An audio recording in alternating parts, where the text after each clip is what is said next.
Buenos días o tardes, estimados participantes del curso de biología molecular y celular.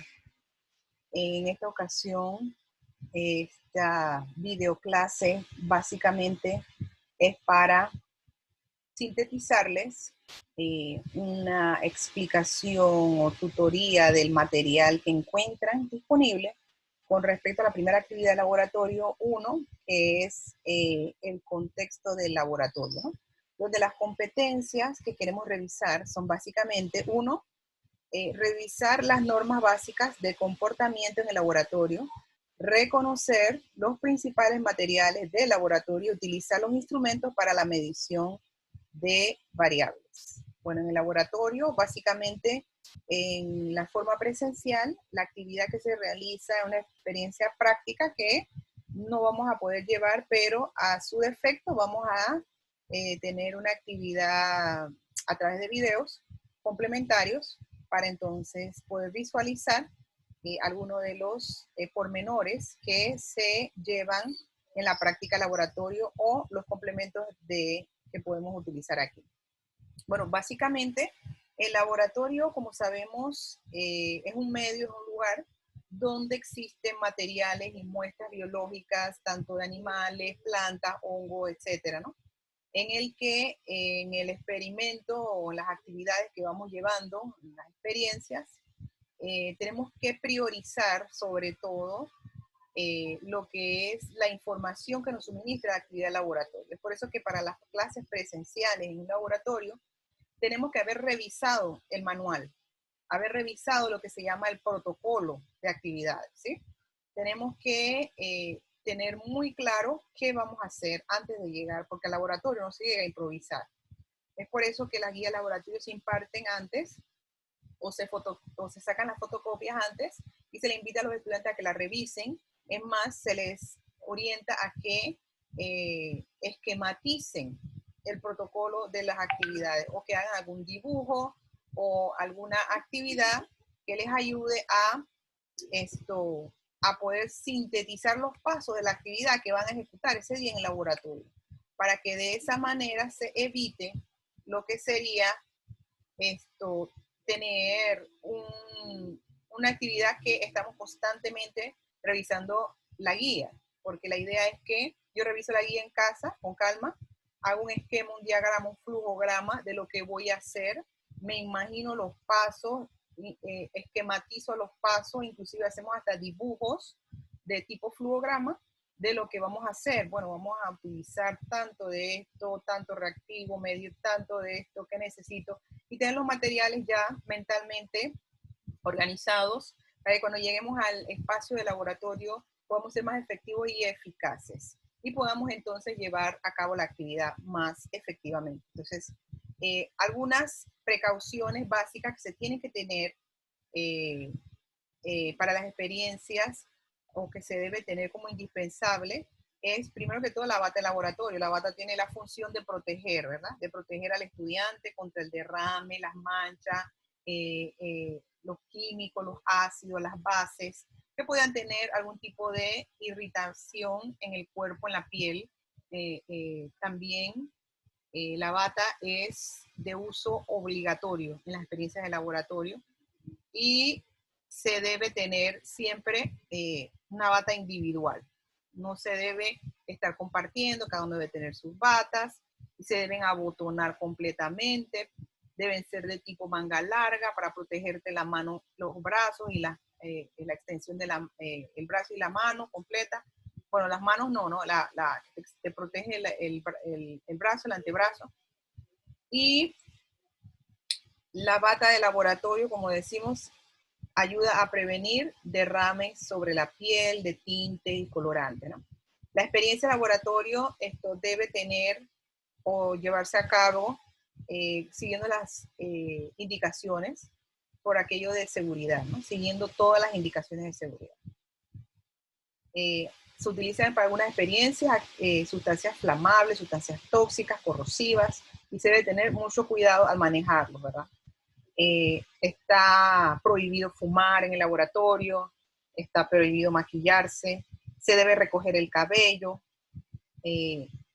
debemos también tener una actitud bastante seria cuando estamos en el laboratorio. No se debe estar jugando, saltando, corrinchando, haciendo relajo, porque es un espacio que puede ser de mucho peligro si no se tiene la madurez para hacer las actividades. Entonces las muestras, las sustancias que se utilizan, los químicos pueden ser tóxicos, algunos son mutagénicos y hay que tener mucho cuidado, especialmente en las experiencias de genética, de biología molecular también puede darse, ¿no? Las sustancias no se deben oler directamente de los envases. Hay una manera en la cual yo disipo los gases y los arrastro lentamente utilizando mi mano para atraerlos hacia la nariz de una manera leve, en la cual yo evito que si es una sustancia que me pueda causar me puede irritar las mucosas, esto entonces reduce esa posibilidad, ¿no? Y también es importante que las muestras con pipetas, ¿sí? Las pipetas, vamos a ver las pipetas, sí, las pipetas, se manejen con cuidado, hay mucho material de vidrio, debemos asegurar que los materiales estén limpios, que lo que estemos utilizando para un químico no sea utilizado para otro, que no se mezclen, que no se crucen, porque entonces estamos contaminando o estamos reduciendo o estamos causando una reacción que no es la deseada, introduciendo una reacción que no es la deseada.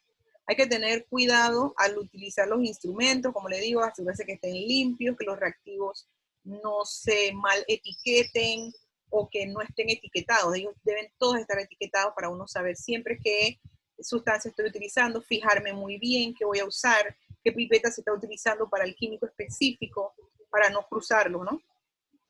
Cuando la práctica laboratoria finaliza, todos deben participar en lo que es el lavado y el escurrido, ¿no? Poner los materiales a escurrir para que así el laboratorio quede disponible y listo para la sesión siguiente. Entonces, aquí hay una serie de videos que tienen que ver con las prácticas, las buenas prácticas de laboratorio, ¿sí? Vamos a ver.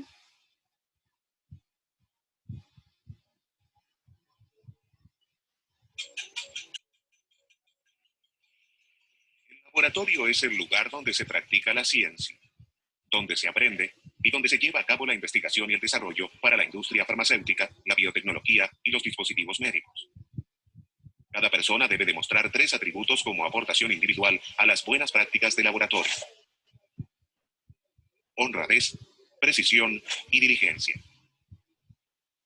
En otras palabras, si usted trabaja en el laboratorio, deberá tener y demostrar el máximo nivel de integridad.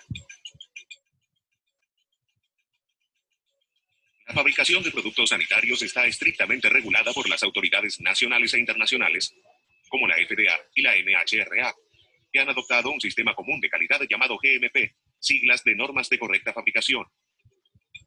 Las GMP cubren todas las actividades destinadas a asegurar que el producto cumple con el requisito de ser apto para su uso previsto, tanto en la elaboración física del producto como en el trabajo de laboratorio necesario.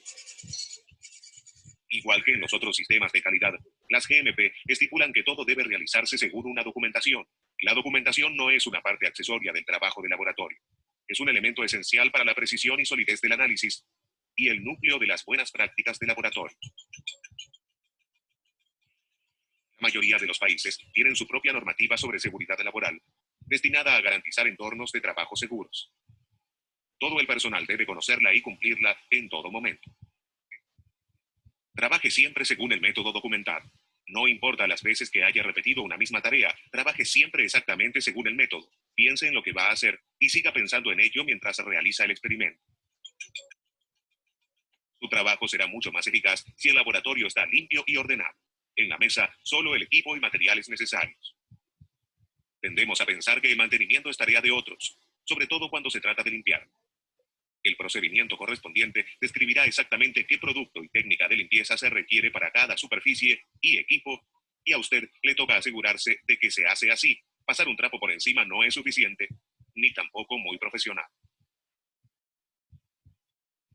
Muy bien, entonces aquí hablamos rápidamente de algunas de las prácticas y se habló desde qué organismos son los que internacionalmente rigen las buenas prácticas o la estandarización de los procesos en los laboratorios, y allí hablamos o vimos el FDA, entre otros, y vemos entonces lo que es el trabajo cooperativo para darle mantenimiento al laboratorio, para la limpieza, todos deben cooperar, no es trabajo de otros, es trabajo de todos. Y también vemos sobre las precauciones que se toman en general en laboratorio. Es normal que la rutina nos haga bajar la guardia y confiarnos, algo muy común en el laboratorio. No provoque riesgos innecesarios. Deselle los recipientes de cristal dañados. Elimine el material de desecho con sumo cuidado, especialmente los solventes peligrosos. Y cuando salga. Allí podemos ver entonces una cámara de gases de extracción, ciertos gases que son tóxicos. Debemos conocer, los químicos que están etiquetados tienen un nivel de peligrosidad que debemos manejar en el laboratorio, y los no peligrosos se pueden manejar sobre las mesas abiertas, pero los peligrosos deben ser utilizados o manejados dentro de cámaras especiales de extracción de gases, que esto evita que estos gases se acumulen dentro del laboratorio y causen problemas o toxicidad, ¿verdad? Y del laboratorio, la bata deje del su bata y laboratorio gafas de protección en el vestuario y lávese bien las manos. No es un instrumento que es para lucirlo en el baño, en el pasillo, o de andar por ahí, o salir con los guantes puestos, o de andar paseando por todos lados con la bata abierta, o modelando una bata.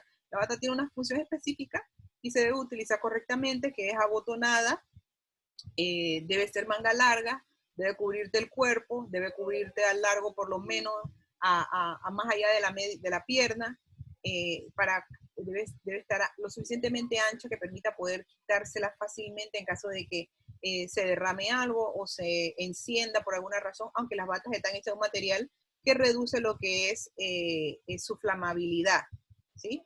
Pero de igual manera, también al salir del laboratorio, como ven aquí la señora, antes de salir, se hace lo que es el lavado de las manos para evitar entonces cualquier sustancia que se pudo haber traspasado a las manos que se vaya a quedar en alguna de las superficies del equipo, o que utilicemos fuera del laboratorio, o de los baños, o de las cafeterías, o otras áreas que podría causar entonces problemas de salud o problemas de contaminación.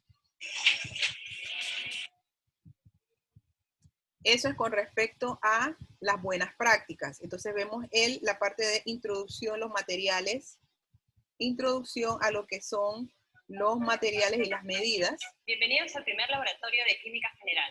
El tema del día de hoy es introducción a los materiales y mediciones. El día de hoy vamos a tener 3 objetivos en la práctica. Número 1, reconocer los materiales de laboratorio y sus usos. Número 2, conocer las distintas técnicas en masa y volumen. Número 3, tenemos que determinar el porcentaje de error en exceso y por defecto. A continuación vamos a presentar los materiales, equipos y reactivos de la práctica de laboratorio.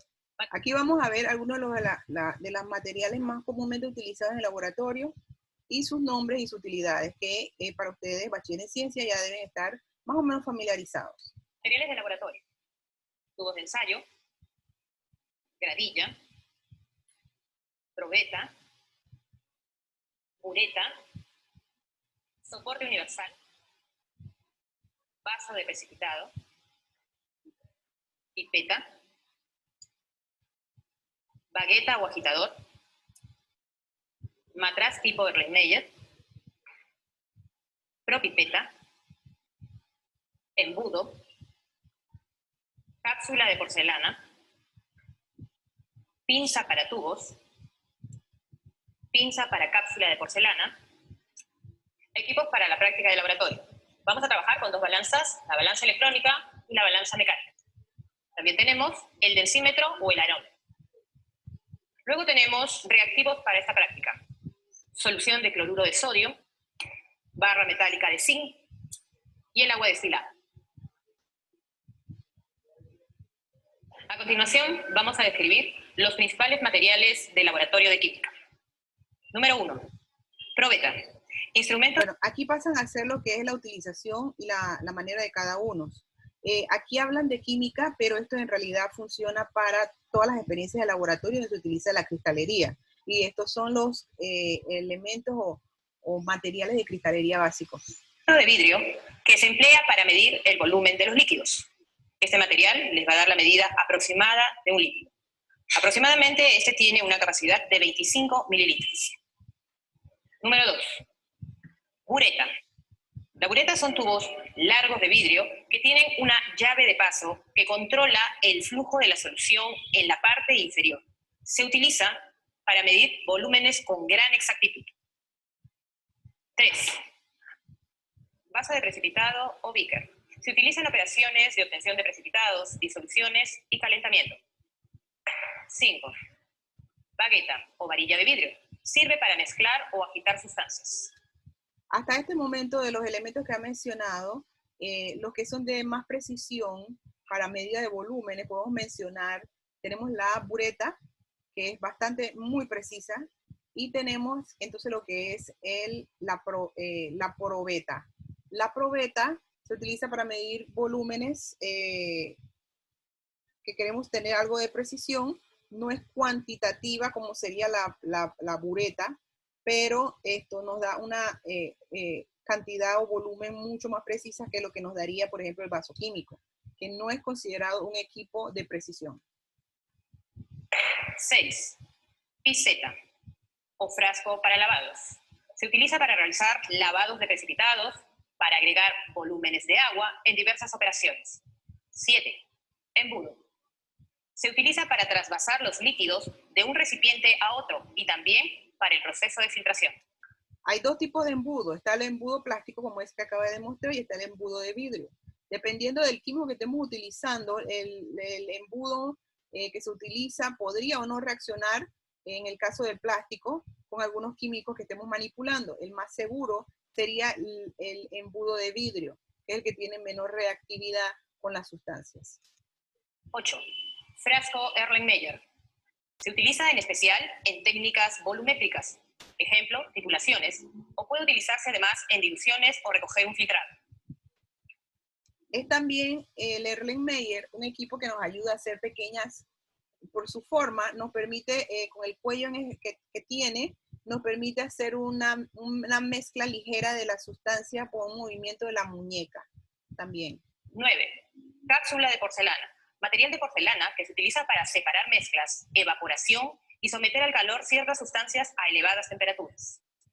Sí, se utiliza la porcelana porque él es capaz de aguantar bastante temperaturas altas, de temperatura, cambios de temperatura a temperaturas altas, pero tiene poca resistencia a la fluctuación de la temperatura. Es decir, una vez que se calienta, se le tiene que dejar refrescar o enfriar para poder entonces someterlo a una temperatura extrema. Digamos, no podemos llevarlo de frío a caliente extremo, sino que él nos permite hacer calentamientos en calor, o sea, calentamientos, pero hay que dejarlo refrescar para entonces poder llevarlo, porque si no, entonces se termina partiendo.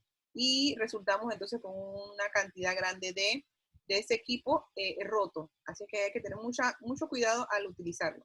10. Soporte universal.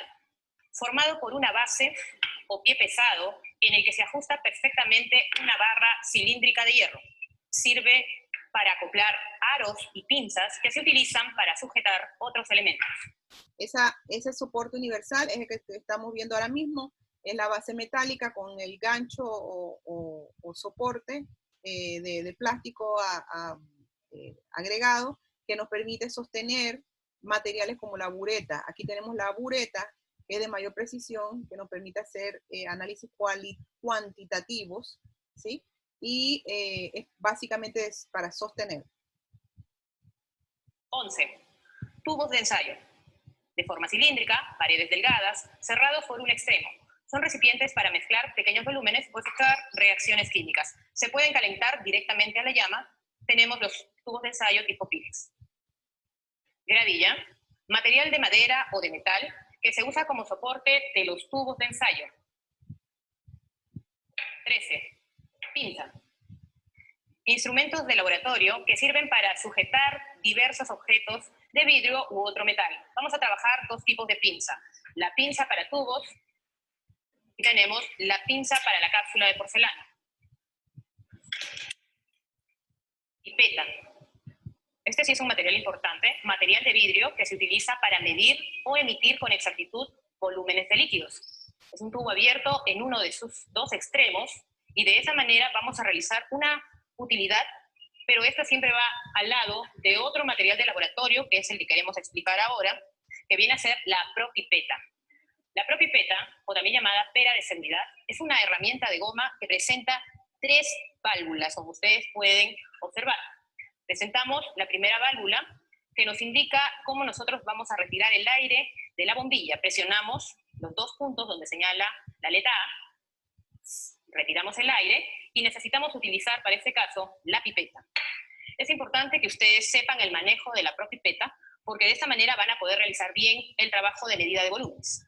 Si ustedes pueden apreciar, utilizamos la propipeta por la parte superior e introducimos dentro de la propipeta sin pasar la válvula.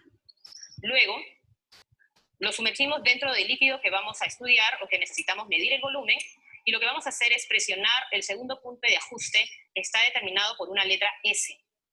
Esto significa que va a succionar el líquido que ustedes necesiten, la cantidad que se necesite. Si de repente nosotros nos hemos pasado la cantidad de volumen necesario, entonces necesitamos utilizar otro punto, que es el que van a poder apreciar una letra E, en este caso, la letra E, que nos va a indicar que podemos expulsar la cantidad que creamos se nos haya pasado de líquido.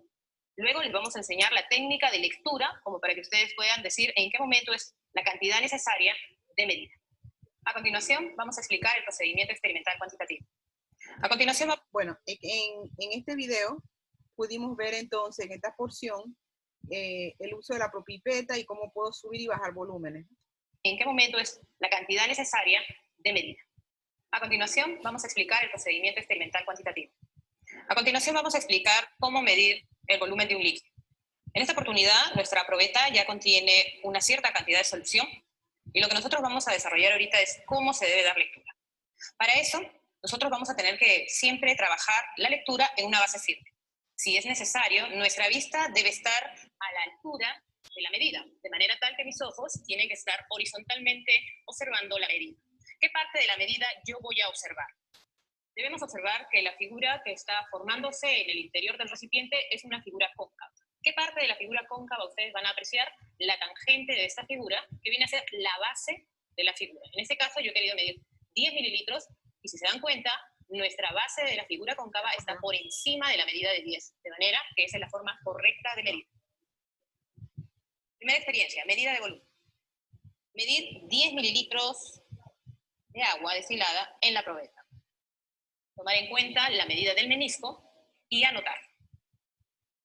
Luego, vamos a pasar o trasvasar, en este caso con ayuda del embudo, a la bureta. Y de la misma manera, vamos a darle lectura a nuestra medida. Esta medida también la tenemos que copiar. A continuación, ustedes lo que tienen que tomar en cuenta es qué valor es cada uno de ellos, porque los dos son medidas de volúmenes. En el primer caso, para la probeta, el valor va a ser considerado como valor experimental. Y para el segundo caso, como nuestro material es de mejor precisión y más exactitud, vamos a considerar al valor referencial. Bien, muy bien. Cuando comparamos entonces la bureta con la probeta, aquí acabamos de hacer que entre ellos dos, al comparar, la probeta es una herramienta de mayor precisión que lo que sería la probeta, ¿sí? Hay que tener mucho cuidado con eso, hay que recordar eso, es muy importante, que la bureta es de mayor precisión. Y allí entonces los volúmenes, cuando tenemos disparidad porcentual, decimal, tendemos a creer o apoyarnos más en la información que nos provee el equipo de herramienta de mayor precisión, dependiendo de qué estamos comparando, como en este caso. ¿A quién se va a confiar más el valor? Se va a valorar más el que es el instrumento de mayor precisión. Ahora nos toca hallar el porcentaje de error relativo de esta práctica. Muy bien. Esto nosotros no vamos a hacer porcentaje de error relativo. Nos vamos a pasar entonces a lo que sería el segundo video. Vamos a ver. A continuación desarrollaremos la operación más desarrollada en el laboratorio, como es la medida de masa. Para eso tenemos dos balanzas que trabajar. La primera es la balanza electrónica, que es un dispositivo que nos va a dar mayor exactitud en comparación a la balanza mecánica. Para eso ustedes van a tomar ciertas consideraciones. Primero, elevar la tapa de la balanza y en segundo lugar, marcar el botón 0 de manera tal que ustedes tengan la seguridad de que en la pantalla esté marcando 0.0 gramos, que nos indica que esto ya se encuentra en ajuste 0. En segundo punto, la balanza mecánica también debe ser realizada de la misma manera. La diferencia es que nosotros vamos a desarrollar el ajuste en 0 tomando como indicación el fin, que debe estar marcando la línea exactamente en donde esté el 0. Una vez desarrollado de esta manera, procedemos a hacer la práctica. El procedimiento es el siguiente. Tomaremos el metal, que en ese caso les va a alcanzar el profesor, que es el zinc, y lo vamos a llevar a pesar. Primero comenzaremos con la balanza mecánica. En este caso, tenemos la seguridad de que nuestra balanza está ajustada a 0. Por lo tanto, simplemente ustedes apoyan el metal, van a empezar a mover, en este caso, las pesas que tiene la misma balanza, y vamos a ir viendo que de nuevo nuestra hoja fiel esté marcando 0. Una vez realizada, vamos a poder marcar el valor de pesada de este metal. De la misma manera, vamos ahora a pesar nuestro metal en otro material, que es una balanza, en este caso electrónica. ¿Qué vamos a hacer? Ajustar a 0, marcamos 0, esperamos que la pantalla marque como tal, y ponemos nuestro metal. Esperamos que la pantalla marque la numeración precisa, y anotamos como segundo peso. ¿Qué hemos hecho en este tipo de procedimiento? Tenemos dos pesadas. Las balanzas, cada una tiene que ser diferenciada. La balanza mecánica, por ser manipulable, en este caso directamente, ustedes lo van a considerar como valor experimental. Sin embargo, la balanza electrónica es un dispositivo con mayor exactitud. Por lo tanto, aquí vamos a considerar al valor referencial. Lo que ustedes van a desarrollar al final, después de sus dos datos, es hallar el porcentaje de error relativo. Nuestra última experiencia está para determinar el procedimiento masa-volumen. En este caso, vamos a determinar la densidad de un líquido. Como ustedes pueden apreciar, en esta probeta tenemos una solución de cloruro de sodio que ha sido previamente preparada. Para ello, lo único que vamos a hacer es utilizar el densímetro y sumergirlo dentro de la solución y vamos a poder apreciar un pequeño flote. Lo que tenemos que hacer es solamente darle lectura con el tema de lo que es menisco y tomar en cuenta la medida que está marcando este densímetro. Luego, vamos a pesar nuestro vaso vacío. Y para ello no nos olvidemos que en la balanza debemos presionar el botón de 0 para que esté ajustado a 0. Ponemos nuestro vaso, anotamos este primer peso y lo consideramos como masa 1. Luego, le vamos a agregar un volumen referencial que el profesor les va a indicar de la solución de cloruro de sodio que estaba también dentro de la probeta. De manera tal, le agregamos una cierta cantidad y luego lo llevamos nuevamente a pesar. No se olviden, marcar 0, esperar que marque 0.0 y poner el vaso. Teniendo la medida, lo consideramos como masa 2. Y nos faltaría para hallar la densidad, medir el volumen de esta solución. Por lo tanto, utilizamos la probeta, agregamos en la probeta con cuidado, y como siempre, hacemos la lectura del menisco. Lo ponemos frente a nosotros, nos agachamos y le damos lectura. Aquí es muy importante la parte del menisco, ¿sí? Hago énfasis aquí porque para nosotros las lecturas, debido a las propiedades de adhesión, cohesión y tensión superficial del agua, o sea que el agua tiende a pegarse una a la otra, es por eso que moja, ¿no? Es por eso que el agua tiene la propiedad de mojar, por esa combinación de sus características que tiene que ver con su configuración química y la disposición de las moléculas de agua y cómo se agregan una a la otra. Y tiende a crear esta tensión superficial que hace que se pegue a los bordes del cilindro en el que estén contenidos. Mientras más pequeño es el diámetro del tubo o del cilindro en el que está contenido el líquido, la propiedad de formación de menisco va a ser más obvia. Mientras más grande sea el recipiente que contiene el agua, por ejemplo, en esta probeta que está en la mesa, esa probeta grande de 1000 mililitros, podemos apreciar que esa probeta va a tener, la formación de menisco no va a ser tan obvia, porque los extremos son los que van a formar esa curvatura que vemos en rojo en el dibujo a la derecha. y entonces eso no se va a poder apreciar tanto la formación del menisco mientras más grande es el diámetro del cilindro que contiene al agua. Pero cuando tenemos el líquido contenido en un cilindro más pequeño, más estrecho, con menor diámetro, como por ejemplo la probeta que contiene o que está sosteniendo la señora en el video, vamos a ver que por el diámetro más estrecho se va a poder visualizar la curvatura del líquido en las esquinas formando el menisco. Entonces, a veces es difícil poder evaluar o distinguir. Y es por eso que todos estamos acordando, este es un principio generalmente aceptado, para que se unifique de que la aceptación o la medida del volumen debe estar determinado por la parte baja de esa curvatura, que viene siendo la parte del medio. Y esa es la que debemos utilizar. Y por esa misma razón también es importante que nosotros descendamos a la altura y que ubiquemos nuestra mirada a la misma altura donde se está formando la línea del menisco, para así poder verla mejor y poder apreciarla y hacer la lectura de volumen. Porque si tendemos a pararnos por encima o por debajo de ella, no la vamos a poder apreciar correctamente. Anotamos, guardamos nuestro dato en volumen, este volumen es en mililitros, y lo que vamos a hacer es dividir la masa entre el volumen. La masa nosotros en esta experiencia no vamos a sacar lo que es densidad, que es masa entre volumen, era simplemente para que visualizáramos más que todo la medida y para poder distinguir el menisco, ¿sí?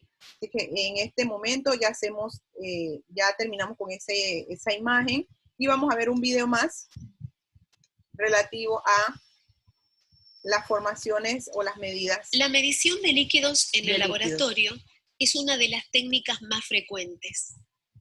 Para eso se utiliza material volumétrico, en general provisto de pipetas que pueden ser graduadas, aforadas o micropipetas, probetas, buretas y matraces aforados. Vamos a ir viendo cada uno de estos materiales. En primer lugar nos encontramos con las pipetas. Las pipetas son tubos de vidrio graduado en una escala en mililitros o centímetros cúbicos. Los hay de distinto diámetro y miden pequeños volúmenes de líquido. Se introducen su punta dentro del líquido y se succiona para obtener el volumen de líquido requerido. Por otro lado tenemos las pipetas aforadas, también llamadas bolpipeta. En este caso observamos que la pipeta contiene una indicación, una marca, que es el aforo. Hay pipetas aforadas de aforo simple o de doble aforo. Las de doble aforo contienen otro aforo en la parte inferior. La que tenemos en la imagen es una pipeta de aforo simple de 10 mililitros. Y aquí tenemos las micropipetas, de uso muy frecuente en microbiología. Tienen la ventaja de que el pico se cambia cada vez que se toma una muestra o que se realiza la medición, y entonces de esa manera se evitan las contaminaciones, no hay necesidad de lavarla y miden pequeños volúmenes de líquidos en el rango de los microlitros. Cuando se requieren volúmenes mayores, que las pipetas no pueden contener, se recurre a las probetas. Las probetas son tubos de vidrios de mayor diámetro que tienen una base o soporte en su parte inferior. En general, las más utilizadas son las de vidrio, pero también existen las probetas de plástico. Bueno, aquí tenemos las buretas. Las buretas son tubos largos de vidrio, abiertos por su parte superior, y cuyo extremo inferior, terminado en punta, está provisto de una llave llamada robinete. Esta llave, al cerrar o abrir, nos impide o permite el paso del líquido gota a gota. Por ejemplo, para realizar titulaciones, en cuyo caso debería colocarse la bureta en esta posición, a través del soporte que la sujeta. Miden con gran precisión el volumen de líquido vertido. Aquí tenemos los matraces aforados. Los matraces aforados son recipientes de vidrio con la parte inferior de forma esférica y base plana, con una marca, aforo, dijimos anteriormente que se llama, que contienen un volumen exactamente conocido. Bueno, se utilizan para contener disoluciones de concentración conocida con las cuales se va a trabajar posteriormente. Muchos de ellos también tienen un tapón que permite invertir el matraz y así mezclar la solución que está contenida en ellos. En esta diapositiva observamos cómo sería la técnica apropiada para la medición de líquidos. El observador debe colocarse perpendicularmente al lugar donde debe tomar la lectura en la escala. La parte superior del líquido tiene una forma cóncava debido a la presión atmosférica. Y la que da la medida exacta es la parte central de la curvatura que se forma en el menisco. No debería tomar la medida desde arriba ni desde abajo, sino que debería tomar la lectura en esta posición para evitar errores de paralaje. Bien. Aquí tenemos otros materiales que se utilizan frecuentemente en el laboratorio, pero no se utilizan para medir líquidos, sino para contenerlos o calentarlos. En este caso tenemos vasos de precipitado, que tienen la escala también incorporada, balones, Erlenmeyer y los conocidos tubos de ensayo. Dijimos que aunque tienen una escala, nos dan una medida aproximada, pero no son exactos como los anteriores para la medida de los líquidos. Por último, vemos aquí un dispositivo llamado propipeta. Las propipetas deben colocarse de esta manera en la parte superior de las pipetas para así evitar succionar con la boca y evitar intoxicaciones o contaminaciones debidas a los vapores que emanan las sustancias. Bueno, observamos que las propipetas tienen 3 válvulas, una válvula superior, otra en la parte de abajo y otra en la parte lateral. Bueno, la válvula superior debe ser presionada juntamente con el cuerpo de la propipeta para sacar todo el aire contenido en ella. Se vería de esta manera. Y así se introduce dentro del líquido que se desea medir. Con la válvula que ocupa la parte media, se presiona y el líquido es succionado hacia arriba, subiendo por la pipeta. Ahí se debería colocar el líquido en la medida que se requiere. Luego, al trasvasarlo, vamos a presionar la tercera válvula, la válvula lateral. Al presionar esta válvula, empuja el líquido hacia abajo por la propipeta. Y ahí debemos utilizar el volumen requerido de líquido. Bueno, esto es todo.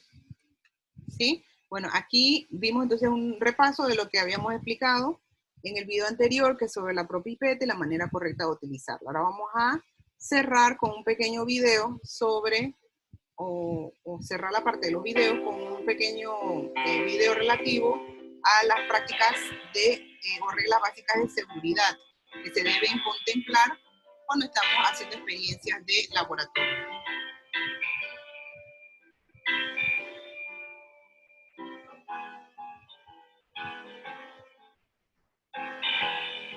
Intrínsecos en los laboratorios de investigación. Riesgos intrínsecos en los laboratorios de investigación y reducir con ello la exposición a los materiales peligrosos que se manejan. Por ejemplo, los controles de ingeniería pueden reducir la acumulación de vapores por medio de cabinas de extracción y sistemas de ventilación adecuados. Es importante recordar que dentro del laboratorio nunca se debe trabajar solo. La vestimenta y el equipo de protección personal pueden actuar como barrera para reducir al mínimo el riesgo de exposición, por lo que la bata debe ir abotonada.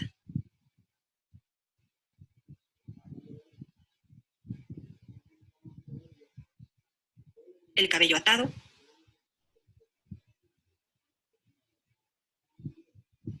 Y preferentemente eliminar cualquier artículo personal innecesario. Las gafas de seguridad deben ser utilizadas y deben llevarse sobre las gafas graduadas normales. Los lentes de contacto deben evitarse dentro del laboratorio.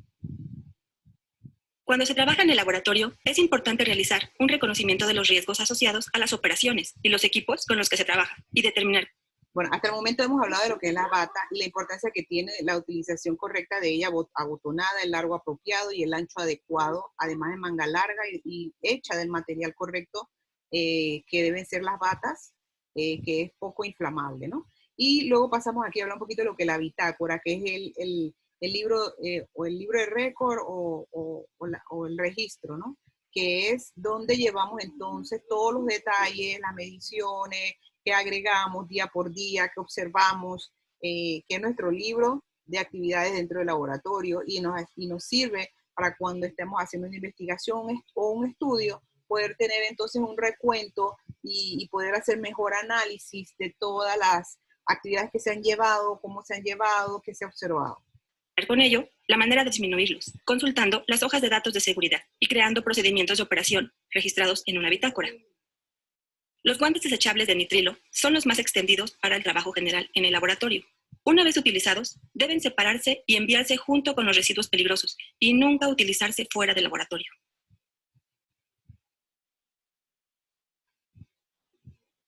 La selección del equipo de protección personal depende de la naturaleza del trabajo que se realice.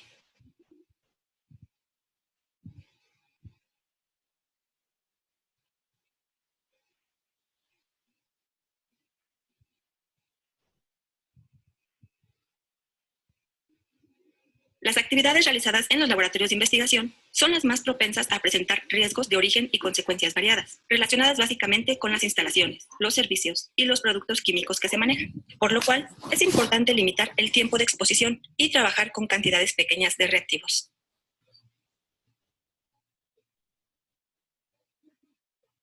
Al trabajar en las cabinas de extracción, mantenga su cara fuera y recuerde que no es un lugar de almacenamiento, pues los productos químicos pueden interferir con la eficiencia de la cabina u ocasionar un accidente o incendio. Muy bien.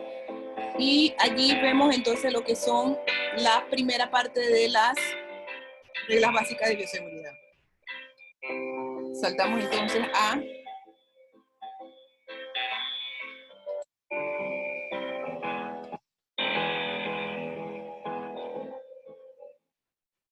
Bienvenidos. los sistemas de En este emergencia. video les mostraremos algunos elementos que forman parte de los sistemas de emergencia dentro de un laboratorio, como son botiquín, extintor, lavaojos y regaderas de emergencia.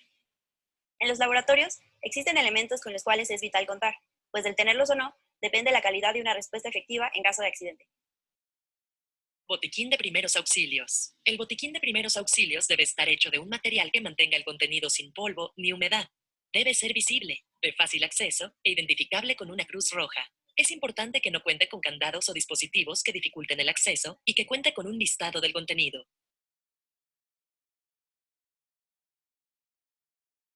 Es recomendable que se encuentre en un lugar fresco y seco, con el instrumental limpio y frascos preferentemente de plástico.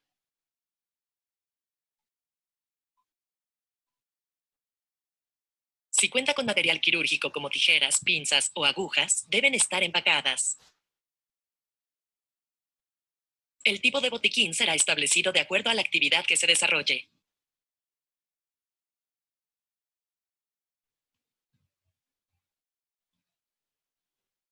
Uso del extintor. Al presentarse un conato de incendio, ubique el extintor más cercano.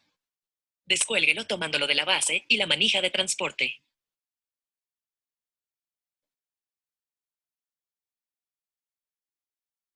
Gire la argolla y retire el seguro.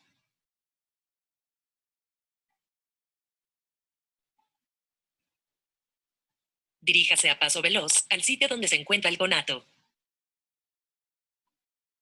Colóquese a una distancia prudente. Dirija la manguera hacia la base del fuego y presione la palanca de disparo agitando la manguera de izquierda a derecha.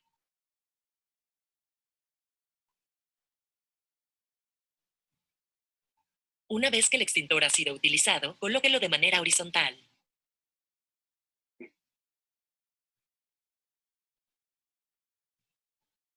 Uso de la regadera de emergencia. Las regaderas de emergencia deben utilizarse en caso de contacto de productos químicos con la piel. Las rutas de acceso a estas deben estar libres de obstáculos. Al utilizarlas, deberá colocarse debajo y accionar la palanca para liberar el flujo de agua. Manténgase bajo el chorro de agua alrededor de 15 minutos y pida asistencia médica. Uso de lavaojos de emergencia. Los lavaojos de emergencia son utilizados en caso de contacto accidental de productos químicos con los ojos. Al utilizarlos, deberá colocarse frente a ellos y accionarlos para liberar el flujo de agua.